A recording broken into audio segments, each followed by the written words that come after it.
Have you ever called your own parents only to hear the wedding you waited your whole life to be part of happened yesterday without you? I am Rebecca Whitman, 34, the daughter who paid their debts, who carried their weight, and my mother told me it was only for real family. Minutes later, photos lit up my phone, my sister in a designer gown, champagne flowing, my parents glowing, every face familiar, but mine erased. In that moment, I realized I was never their daughter, only their bank account, and nothing would ever be the same. I was sitting at my kitchen table in Boston, with a cup of coffee going cold beside me, when I finally picked up the phone to call my mother. I had heard whispers from a distant cousin that Emily's wedding might have already happened. I didn't want to believe it. My sister was 28, the golden child of the family, and I thought if something so important had taken place, surely someone would have told me. I dialed anyway, my heart pounding against my ribs, praying it was just gossip. The line clicked and my mother's familiar voice came through, smooth but distant. I tried to sound cheerful, almost forcing a smile into my tone, as I said I just wanted to congratulate her on Emily's big day, that I hoped everything was coming together. There was a pause on her end, a pause so sharp it cut right through me, and then she said the words that froze me in place. It was yesterday. Just family. Real family. For a moment I couldn't breathe. My fingers tightened around the phone until my knuckles turned white. My mother's voice was calm, as if she were telling me the weather report, not as if she had just erased me from the family I had sacrificed so much for. My mind went blank. I stammered something like "I see," and she said she was busy, and ended the call. The flat click of the line felt like a door slamming shut in my face. I sat there staring at the wall, replaying her words. Just family. Real family. If I wasn't real family, then what had I been all these years? The one who paid bills when they were short? The one who showed up when no one else did? The one who put her life on hold so they could have theirs? My chest ached, as if something heavy was pressing down, stealing the air. A few minutes later, my phone buzzed again with a message from Aunt Margaret, who lived in Florida. She had always been kind, a little distant, but kind. She must not have realized I wasn't there. She had forwarded me photos from the wedding images, glittering with champagne and chandeliers, from a grand estate in Newport, Rhode Island. I opened them one by one. Emily in a designer gown, her new husband Jason, smiling proudly, my parents standing beside them, glowing as if the sun rose for that moment alone. Rows of relatives I hadn't seen in years, cousins laughing, friends raising glasses, all of them gathered to celebrate. My breath caught as I scrolled. Every face was familiar, except mine. It was as if I had been erased completely, as if my chair had never been meant to exist at that table. I felt a sting behind my eyes, heat rushing to my cheeks. I put the phone down, then picked it back up, searching those pictures again, like some part of me still hoped to see myself hidden in the corner. But I wasn't there. The images blurred as tears welled up. I pressed the heel of my hand to my eyes, furious with myself for crying. I wasn't supposed to be surprised. I knew deep down that Emily was the chosen one, that my parents always saw her as the future. Still, nothing could have prepared me for the brutality of being told the celebration of her life had already passed without me, with the casual cruelty of a single sentence. I walked to the window and stared out at the street below, the cars moving on with their lives, people crossing intersections, carrying groceries and briefcases, the world utterly indifferent to the shattering that was happening inside me. The words echoed again and again, real family, each repetition cutting deeper. The phone was still buzzing on the table with more photos arriving. Aunt Margaret must have been trying to share the joy, not knowing she was twisting the knife. Another image opened automatically, Emily tossing her bouquet into a crowd of laughing bridesmaids, my mother clapping, my father raising a glass, all of them radiant, untouched by the absence of their eldest daughter. I slid down onto the floor, my back against the cabinets, pulling my knees up to my chest. My mind raced through every moment I had stood in the background, every time I had swallowed the disappointment of being invisible, telling myself at least, when the big moments came, they would remember me. And now the biggest moment had arrived and passed, and I was not even worth an invitation. The betrayal settled heavy in my bones, not fiery, but cold. A deep ache that told me something inside had shifted forever. I wasn't sure what would come next. All I knew in that moment was that the people who should have loved me first had declared without hesitation that I was not truly theirs. I thought back to when it all started, the years when I was still young enough to believe that effort earned love. I remembered standing in the living room at 12 years old, holding up a certificate for winning the district spelling bee. My father, Robert, barely looked up from the newspaper. My mother nodded politely, then turned to Emily, who was only 6 at the time, and asked her to show everyone the drawing she made at school. They hung Emily's paper on the refrigerator, while my certificate ended up shoved in a drawer. That pattern repeated itself through every milestone of my childhood. Straight A's in high school barely earned a smile, while Emily's average performance in a dance recital brought roses, photos, and endless praise. I carried those memories into adulthood like invisible scars. When I graduated college with honors, I looked out into the audience, hoping to see my parents' faces. They arrived late, sitting in the back row, distracted and restless. But when Emily got her driver's license 2 years later, they threw a celebration dinner, inviting family and friends as if she had won a scholarship. I learned early that no matter what I achieved, it was never enough to make me the center of attention. Years passed, and I built a career in banking. By 2021, I was working as a financial manager in Boston, steady and dependable, the one who always had a plan. That was the year my father's company, Whitman Furnishings, began to unravel.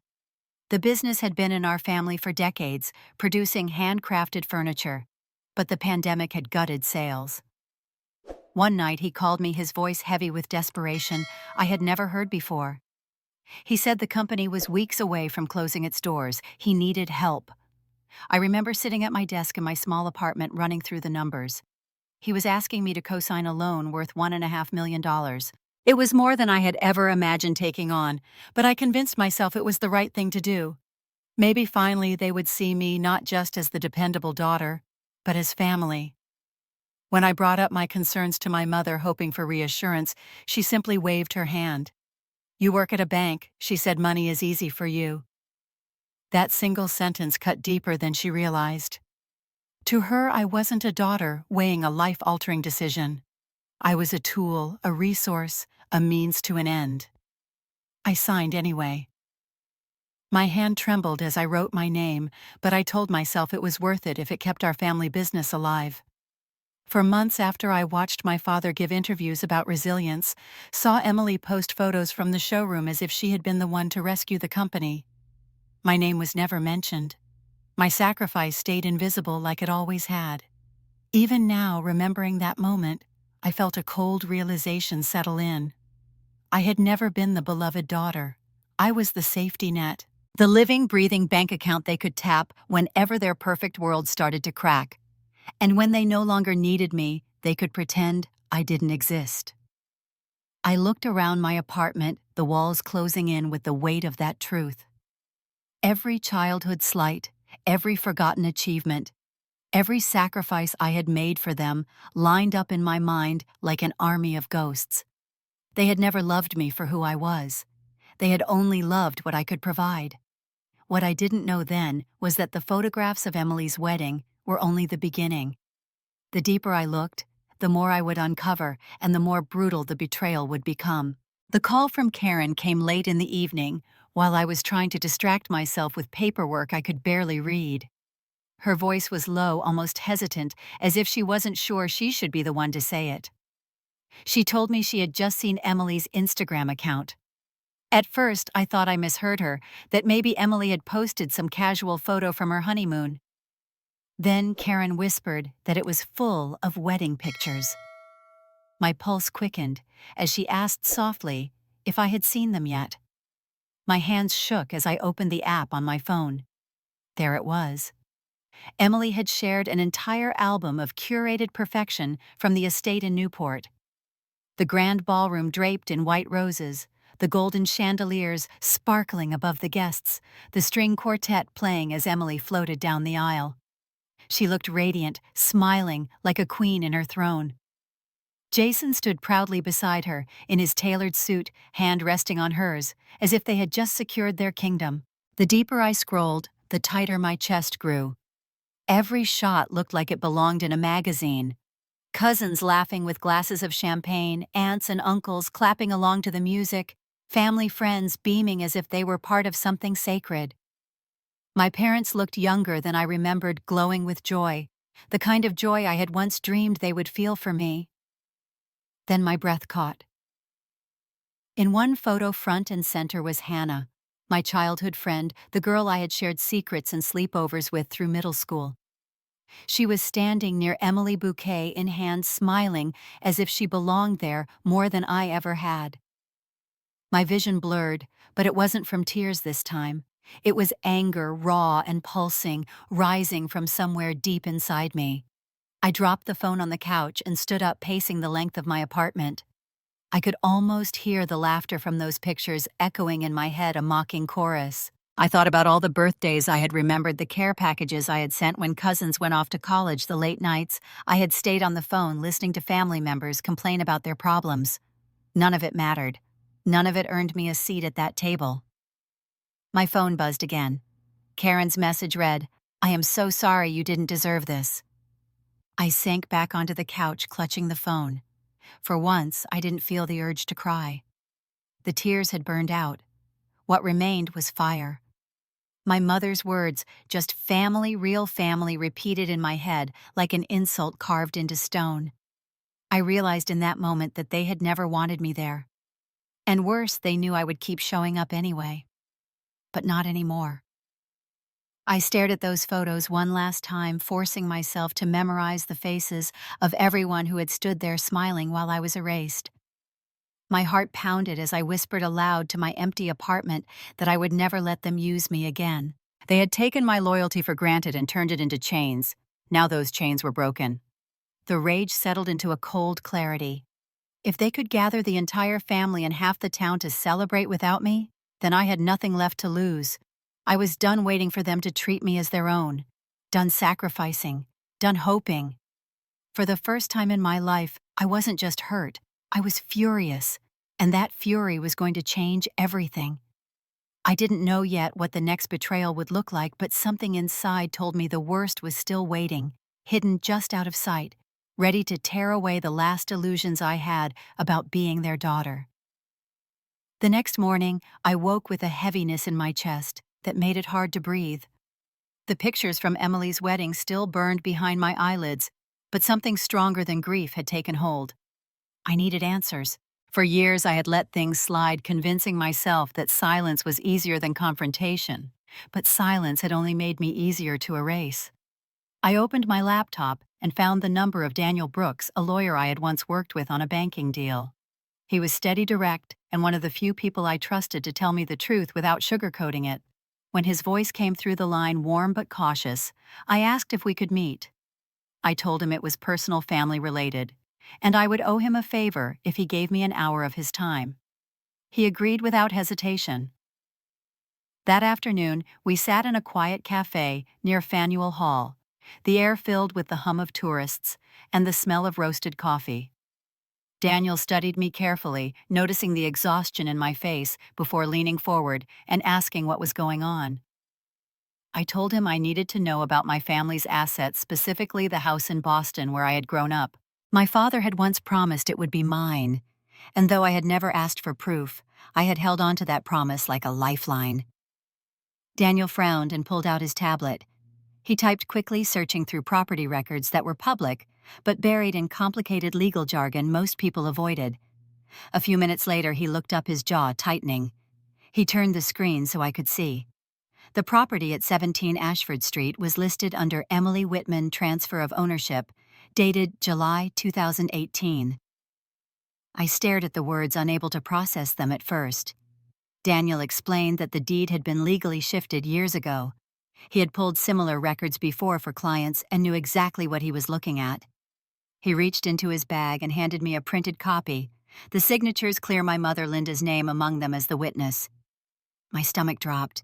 The house wasn't just real estate. It was the place where I had taken my first steps, where I stayed up late studying for exams, where I had believed that even if I didn't matter at school or in public, at least within those walls, I belonged. And now it had been handed to Emily, without a word to me. I asked Daniel if this could be undone. He shook his head slowly, his voice gentle. The transfer was solid, unless fraud could be proven it was hers. He added that it was unusual to exclude an eldest child so completely, but legally the paperwork was airtight. I pressed the papers flat on the table with trembling hands, feeling the weight of each letter. Every time I thought the wound could not cut deeper, my family found a way to carve more. This was not just emotional betrayal. This was legal, deliberate, planned. I had been written out long before Emily's wedding, maybe even before I realized how invisible I had become. Daniel hesitated before speaking again. He said quietly that he was sorry that I deserved better, and if I needed more information, he would help me dig. I thanked him, my voice tight, and left the cafe clutching the papers like evidence from a crime scene. The city buzzed around me, but I felt detached, walking through the crowd with my mind replaying every moment of false comfort my parents had given me. My father's hand on my shoulder telling me the house would be mine someday. My mother's dismissive laugh when I asked if promises really mattered. I reached the edge of the common and sat on a bench, the papers folded in my lap. My chest burned not with sadness this time, but with clarity. They had stolen not just my place at the table, but the very ground beneath my feet. And as I sat there staring at the skyline, I knew it was only a matter of time before they would come back to me, not with honesty, but with desperation. The first call came on a Tuesday afternoon while I was at my desk reviewing client reports. My phone buzzed with my father's name flashing across the screen. For a moment, I considered letting it go to voicemail, but something inside told me to pick up. His voice was shaky, stripped of the authority he had always carried. He said the bank was tightening the deadline and Whitman Furnishings was on the edge of foreclosure. He needed me to extend the guarantee. Without it, he said, everything would collapse. I sat in silence, listening to the man who once dismissed my achievements, now begging me for help. The words, real family, only rang in my ears. I could feel the anger I had swallowed for years boiling up, but instead of shouting, I spoke with a calmness that surprised me. If I am not family, I said, then let family fix it. The line went quiet. I heard his breath catch a low sound like disbelief, and then he stammered that I didn't understand what was at stake. I ended the call without another word. The phone rang again, almost immediately. This time, it was my mother. Her tone was softer, laced with the same sugary patience she had used when she wanted me to agree to something as a child. She said Emily was under so much pressure that Jason's family was watching, that without me, everything would fall apart. I closed my eyes and let the silence stretch between us. I didn't argue. I didn't explain. When she asked if I was still there, I pressed end. That night the calls kept coming. First my father, then my mother, alternating, sometimes leaving voicemails that ranged from pleading to scolding. Each time I saw their names on the screen, I felt the old reflex to answer, to fix, to carry their burden. But I stayed still. I left the phone buzzing on the counter and poured myself a glass of water. For the first time in my life, I felt free of the leash they had tied around me. Days passed, and the calls multiplied. Dozens in a single afternoon, some from numbers I didn't recognize. I knew they were trying every angle, but I refused to pick up. At work, I focused harder, surprising even myself with how steady I felt. The guilt I expected never came. Instead, there was clarity. Every ignored call reminded me that I was no longer their safety net. Every voicemail confirmed how desperately they had depended on me while pretending I did not exist. One evening, as the sun dipped behind the skyline, I sat by my window and listened to the phone buzz across the room. The sound no longer filled me with dread. It felt almost like music, a steady reminder that I finally held the power. I thought about the years I had begged silently for recognition, the years I had traded my peace of mind for their approval. Now I was giving them nothing, and that nothing carried more weight than all the sacrifices I had ever made. I picked up the phone once, not to answer, but to scroll through the missed calls. There were over 40 in the last 3 days. The screen looked almost absurd, my name stacked against theirs, a record of desperation. I set it back down and let the silence return. It struck me then how liberating it felt not to explain myself. For years I had filled the air with reasons, hoping they would see my side, hoping they would care.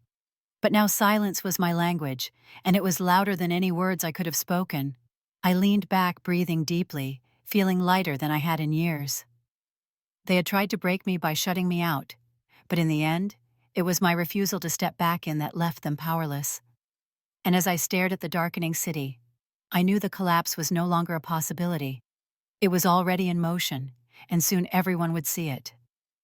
Within 2 weeks, the headlines appeared in the Boston Globe business section, and then smaller local papers picked it up. Whitman Furnishings, once a respected family company known for its handcrafted work, had filed for bankruptcy after defaulting on its loans. The bank had seized assets, shuttered the showroom, and auction notices were already being prepared. I stared at the article on my phone, the words "sharp and final," and felt a strange mixture of sorrow and vindication.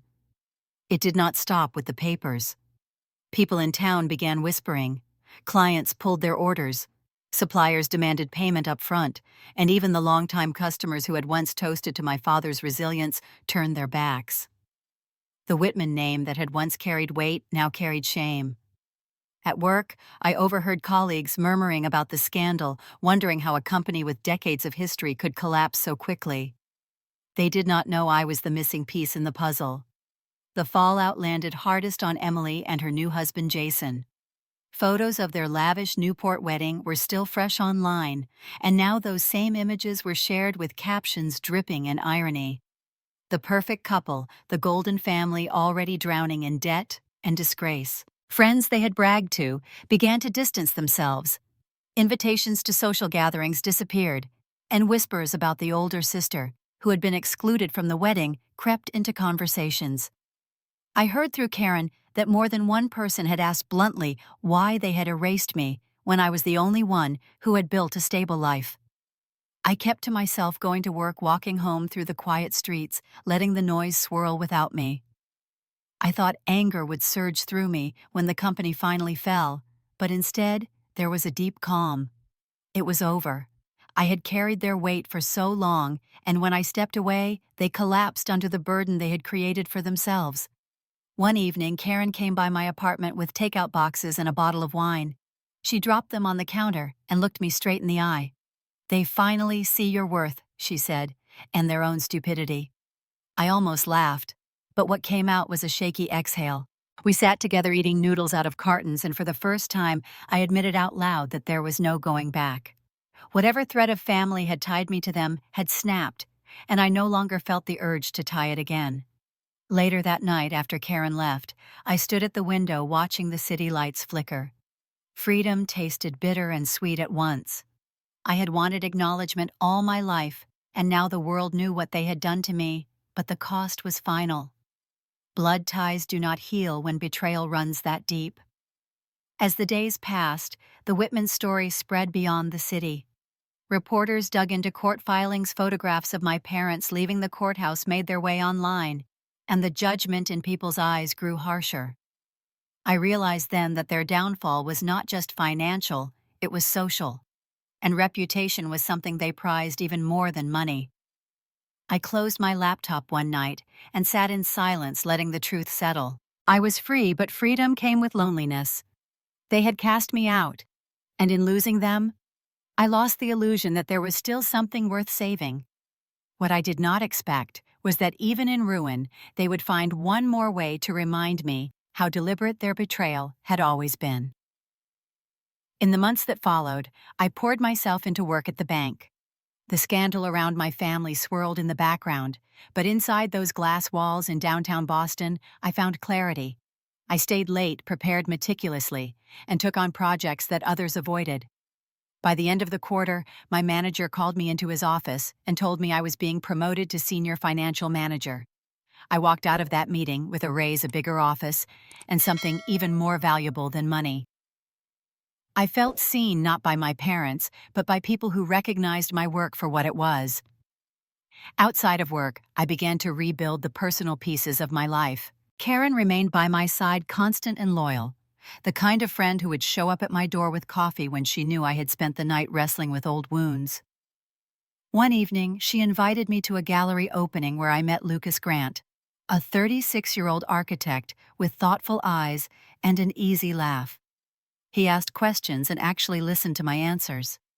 We spent hours talking about the city, about design, about the lives we were quietly trying to build. Over the next few weeks, we saw each other often. Simple dinners, long walks through the public garden, moments that felt safe and unforced. Lucas never once asked about my family directly. He only said that everyone deserves to be surrounded by people who value them, and then he proved it by showing up consistently. For the first time in years, I began to imagine a future that wasn't defined by the people who had rejected me. I realized then that family could mean something different. It could be Karen, who had stood by me through humiliation and collapse. It could be Lucas, who showed me that love was not about obligation, but about choice. It could even be the colleagues who toasted to my promotion, proud of me in a way my parents had never been. Blood may have tied me to the Whitmans, but love and respect were what tied me to this new circle, and those ties felt stronger than anything I had known before. One night, as I sat with Karen and Lucas on my balcony, overlooking the Charles River, laughter drifting into the cool air, I felt a sense of peace settle over me. The Whitmans had tried to define me as less than as disposable, but by walking away, I had defined myself as whole. They had lost everything, but I had finally found something that could not be taken from me. Justice had come not from striking back, but from stepping away from letting the weight of their own choices pull them down. By refusing to carry them any longer, I had given myself the space to rise, and as I watched the light shimmer on the water, I knew this was my life now, one built not on false promises but on truth. If you were in my place, would you have stayed silent and let them fall? Or would you have confronted them head on? I want to hear what you would have done.